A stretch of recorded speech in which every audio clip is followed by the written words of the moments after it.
Okay, now it's time to take our knowledge of decimal equations and solving linear equations and put them to good use. When can we use this sort of thing in real life? Now, if any of you have ever rented something, especially something fairly large, whether it's a car, a truck, heavy equipment, any type of thing that you wouldn't normally have but happens to cost a lot of money, there's usually two different prices that apply. Now, if you call to rent a moving truck, let's say you're going to move to a town 10, 15 miles away, or maybe just moving across town, but you need to have a big moving truck to get all your stuff there.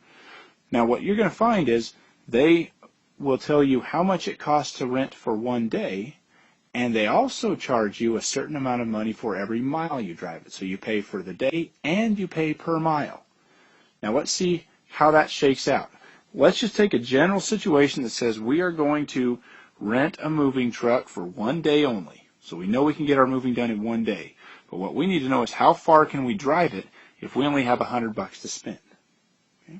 So we call up the moving company, we get some rates from them. And the size of truck that we need, they say costs $35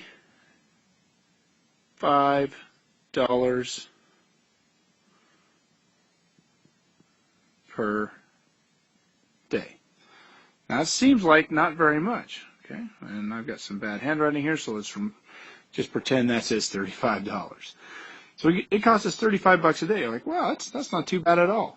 Okay, now we know we're going to get our moving done in one day, so that means for our daily rate, we only are going to pay $35. That's it. However, for every mile we drive it, they say they're going to charge us 40 cents per mile. Okay? And that's actually a fairly steep price. So they gave us a pretty good rate on the daily rate, but their mileage rate is kind of high. Now, that means we are paying, in terms of dollars, and this is dollars up here, 0.40 per mile. Okay. So let's see what happens here. We're going to set up an equation that basically says, all right, here's the total. We do not want our bill to be over $100. So we're going to put 100, and we'll say that's what it's going to equal. If we max out our capacity, we spend exactly $100, we need to know how far we can drive.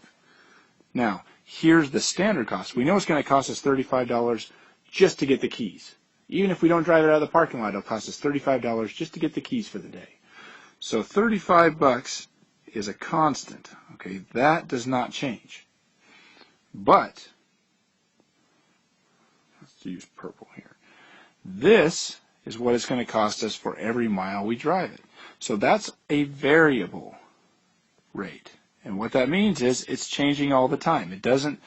You don't know what it's going to be because you haven't driven that amount of miles yet. You can't calculate it yet, but we can at least put it in an expression.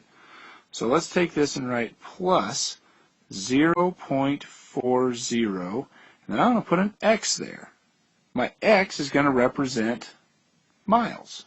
Okay, 40 cents times how many miles I drove would give me that component right there.